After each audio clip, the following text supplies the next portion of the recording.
What's going on, everybody? Kalipa's Tech here, coming back at you with another video. In this video, I'm going to be showing you some tips and tricks for the Samsung Galaxy A73 5G that you might not know about. Now before we go any further, I do want to remind you to go ahead and hit that subscribe button, and if you want to learn more about this phone, be sure to check out my full review and other tips and tricks videos for it on the channel. But with that being said, let's get started. So the first thing I want to show you is a feature called attentive display. Now if you've ever been in a situation where you're maybe trying to read something or maybe watch a video, something like that, and your phone falls asleep on you, you probably know how annoying that can be. Now one way to fix this is by increasing your screen timeout time, and with this phone you can set it to up to 10 minutes. But first of all, 10 minutes for some people, maybe you're watching a movie or just having a reading session, that might not be enough for you. And in addition to this, with a longer screen timeout time, unless you remember to lock your phone every single time, it's just going to stay on for the maximum time and drain your battery. So essentially, attentive display is a much more effective way to deal with this problem. So to get to this feature, we're going to go to settings. From here, go to display. From here, go to advanced features. From this menu, go to motions and gestures. And from here, toggle on keep screen on while viewing. Now with this feature on, it's basically going to use the front-facing camera to detect your face, so as long as you're looking at the phone, the screen is going to stay on. But then when you put it down, it's going to turn off like normal. So this way, if you're doing something like watching a video, or maybe reading or something like that, your screen's going to stay on indefinitely as long as you're using it. But then when you put it down, you won't need to worry about having to remember to lock your display, because then you can have a shorter screen timeout time without it affecting your daily activities. The next thing I'm going to show you is a feature called adaptive brightness. Now this is pretty much exactly what it sounds like. What it's going to do is adjust the brightness of your display based on your environment. So if you're outside in the sun, for example, where it can be a little bit more difficult to see, your display is automatically going to brighten to fix this. But if you're inside, maybe in a darker room, then it's going to dim the display, because in that situation, you're probably not going to need it to be as bright. So to get to this, we're going to go to settings. From here, go to display. And adaptive brightness is right here, right under the brightness. So if I toggle it on, you're going to see the display automatically dimmed, but then again, if we went outside, for example, it would brighten right back up. Now, while adaptive brightness is cool, this feature is definitely not for everyone. I know for me personally, I like to have my phone at 100% brightness at all times, but on the other hand, this can drain the battery quite a bit faster. Now, I personally don't really care, just since I have my phone plugged in all day anyway. But if you're in a situation where maybe you have a more mobile lifestyle and you're not always around a charger, or you just simply don't really need it to be that bright to begin with, then you might really like adaptive brightness. So if you haven't already, I definitely recommend giving it a try and seeing whether or not it's a feature that you like. The next thing I'm going to show you is how to hide your battery percentage on your status bar. Now as you can see, it is up here by default, and it can be nice to see where you're at battery wise. But on the other hand, if you want to make your status bar a little bit more minimalistic, then you might want to hide the battery percentage instead. So to do this, we're going to go to settings. From here, go to battery and device care. From this menu, go to battery. Go to more battery settings. And as you can see, right now the battery percentage is enabled. Again, it's going to be like this by default, but if you toggle it off, it's no longer up there. Now, one thing to keep in mind if you like to keep your status bar a little bit more minimalistic like this, is that even if you have the battery percentage hidden like this, you're not really missing out, because if you do want to see your battery percentage at any time, all you got to do is pull down the shade and it's going to be there anyway. Now I'm going to show you a couple different things we can do with the power key. So by default, no matter what you're doing with your phone, whether you're on your home screen, you're on an app, or even if your display is locked, if you double press the power key, it's going to open up the camera. So definitely a nice convenient feature, especially if you're trying to capture something really quickly in the moment. I personally really like to use this, but we also have some other options here, so I'm going to show you that right now. So we're going to go to settings. From here, go to advanced features. And from this menu, go to side key right here. So as you can see, there are a couple different things we can do here. By default, double press will be enabled, and like you just saw, it's going to quick launch the camera. But you can also change it to open an app, and this can be any app you want. So I have Snapchat selected, so if we double press one more time, this time it's going to open up Snapchat. And again, you can use any app you want. So if you go to the gear here, it's going to give you a list of all the apps on your phone, and you can even do something like turn on your flashlight. So I'm going to try that right now. So double press the power key, and as you can see, the flashlight is on. Do it one more time, and it turns off. So pretty cool, definitely something to play around with. Now I personally like to leave it at the default, but if there's any app you want quick access to, it is a nice option. Now the other thing we see here is the press and hold feature. By default, this is going to wake up Bixby, so if we press and hold, as you can see, Bixby is activating. And now you might be wondering, with this feature on, how do you actually turn off the phone? Well, it turns out this is a lot easier than you might think. When you set your press and hold function to wake up Bixby, to turn off the phone, all you need to do is pull down the shade twice. There's a power icon right here. And as you can see, it goes right to the power menu. But I know there are plenty of people out there who don't even use Bixby at all. And if you're one of those people, you're probably going to want the power key just to open the power menu instead. So to do this, simply select power off menu. And now if we press and hold, it's going to open the power menu instead of Bixby. Now the next thing I'm going to show you is how to change your refresh rate. Now in case you don't know, this phone does have a 120Hz refresh rate, and that's going to make the movement on the screen a little bit faster and smoother. So if you're doing something like playing a game or watching a video, for example, you're going to get a much better experience. And even if you're just navigating through the phone in general, it's going to feel a little bit more premium. But the downside to this is it can drain the battery a little bit faster. So if you're in a situation where you're not always around a charger, then you might want to turn this feature off. Well, luckily with this phone, we do actually have that option. So I'm going to show you how to do that right now. First thing you're going to want to do is go to settings. From here, go to display. From the display menu, go to motion smoothness.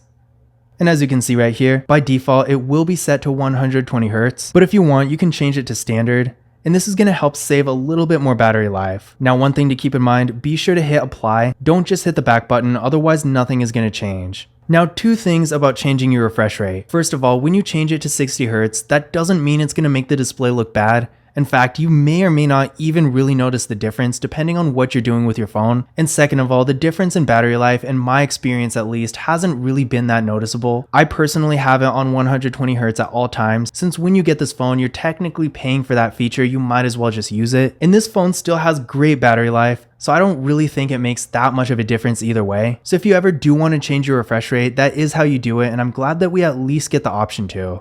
Now I'm going to show you how to make a screen recording with the Samsung Galaxy A73 5G. Now this is a really easy feature to use, but if you're new to Android or smartphones in general, or just Samsung for that matter, it might be a little tricky at first. So all you need to do is pull down the shade twice, and the screen recorder is going to be in the bottom right here, so tap this. And as you can see, we got a couple different options here. First of all, we got the sound settings. By default, it's just going to record media sounds. So like videos, music, games, that stuff. You can also set it to no sound, or you can have it record media sounds and mic if you want to narrate something. You also have the option to show taps and touches. So if you're showing someone how to do something, for example, this is a nice feature to have. After you select everything how you want it, go ahead and hit start recording. There's going to be a countdown on the screen. And now we are recording. As you can see up here, there is a little menu bar, so you can draw on the screen, show yourself, pause it, and when you're done, hit stop.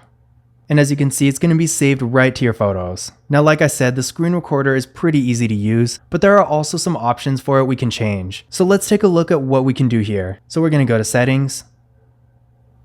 From here, go to advanced features. And from the advanced features menu, go to screenshots and screen recorder.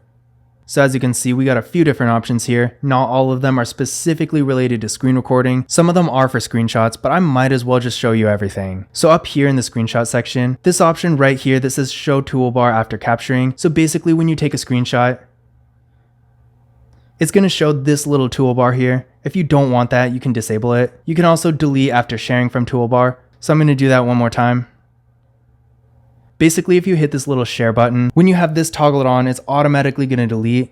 And this is definitely good for clutter management. You can also hide the status and navigation bars, and you can change your screenshot files from a JPG to a PNG. Now onto the screen recorder. In the sound section, you can select the default sounds. So like we saw before, whenever you open the screen recorder, the sound option automatically defaults to media sounds. But if you're doing, for example, media sounds and mic all the time, you can select this instead. And now when you open the screen recorder, it's going to default to media sounds and mic instead. You can also change the video quality. So by default, it's going to record in 1080p, which is the resolution of the screen, but you can also have it record in 720p or 480p if you really want to save space. Personally, if I were you, I would probably just leave this alone, because with this phone's storage, unless you're doing all kinds of screen recordings and stuff like that, which I kind of doubt, you're really not going to have to worry about screen recordings taking up space. And then selfie video size. So back in the menu like we saw before, there is an option to show a selfie video, and this basically controls how big that is. So I'm going to make it as big as possible. Open the screen recorder one more time. Hit record. And now just so you can get an idea of how it looks, when you're screen recording on this little menu bar right here, hit the selfie icon. And now as you can see, this video thing pops up right there. Pretty cool. And as far as screen recording goes, that's pretty much it. Not a whole lot of features, but definitely a few cool options to play around with. The next thing I'm going to show you is how to use the edge panel. Now, in case you don't know what it is, the edge panel is right here. It's basically a shortcut bar that allows you to access apps, stuff like that, pretty easily. Now, it's pretty cool as is, but I'm going to show you how you can customize it. So go to these lines right here, go to edit. And now as you can see, it's going to give you a list of all your apps, and you can add and remove up to 5 shortcuts. Now for some reason, the calculator, galleries, and calendar can't be removed or changed. I don't really know why, but with 5 other shortcuts, it's not really that big a deal. Now that's how you change your shortcuts, but there are also some other edge panel related features you can customize. So to get to them, go to settings, go to display, and edge panel is right down here near the bottom. So right here. As you can see, by default, the panels are going to be the apps, but there are a lot of other options. So if we go to panels, as you can see, by default, it's just going to have apps, but you can also add people. So that's going to be your contacts and stuff, smart select, tasks, weather, tools, really the list goes on. There's a lot of stuff you can add, and you can also download things from the Galaxy Store, and that's going to give you even more options. So for this example, I'm going to add tasks and weather. And now if we open the edge panel, it's going to show not only the apps, but also weather and tasks. In addition to this, you can also change the handle, so you can change the color. So for example, you can see right there, the handle is now red, orange, yellow, blue.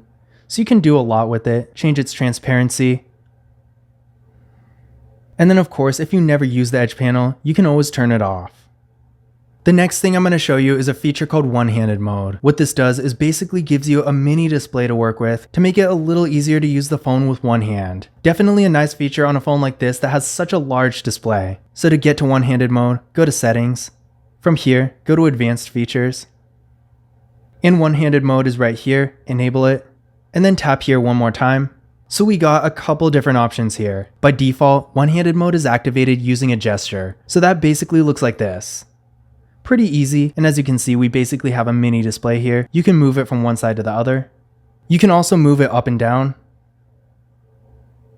And you can change the size as well. But essentially, this is one-handed mode, real easy to use, basically just a mini display right here. And as you can see, when it's this size, using it with one hand is a lot easier. Now to get out of one-handed mode, simply tap anywhere outside the mini display, and it's going to go right back to normal. Now that was easy enough, but we also got another way to access it. So again, by default, the gesture is basically like this. And there we go. And keep in mind, if you have gesture navigation, of course, this is the only option. But if you have button navigation like I do now, you can switch it to button. And now you can access one-handed mode by double tapping the home button instead. So pretty simple, definitely some nice options here. The next thing I'm going to show you is a feature called Dual Messenger. This feature basically makes it a lot easier for you to use 2 accounts on one app. So for example, with something like Facebook or Snapchat, Dual Messenger basically allows you to download a copy of the app so you can log into 2 accounts at once. So to get to this feature, go to settings. From here, go to advanced features. And Dual Messenger is right here at the bottom. As you can see, these are the eligible apps, and to activate it, simply toggle on whichever app you want to use. The last thing I'm going to show you is a feature called Eye Comfort Shield. This is going to tint your screen in an amber color, making it a little bit easier on your eyes. So to turn it on, go to settings. From here, go to display. And Eye Comfort Shield is right here, toggle it on. And as you can see, the screen is a little bit warmer. You can also customize it. So if you go here, as you can see here, by default, it is adaptive. You can also set it to custom, and this lets you manually make it warmer or cooler. But those were my tips and tricks for the Samsung Galaxy A73 5G. I hope you enjoyed the video, and I hope you found these tips and tricks useful as well. If you did, don't forget to give it a thumbs up and hit that subscribe button. And again, if you want to learn more about this phone's specs and features, be sure to check out my full review of it on the channel. But that's it for this video. As always, I will see you in the next one.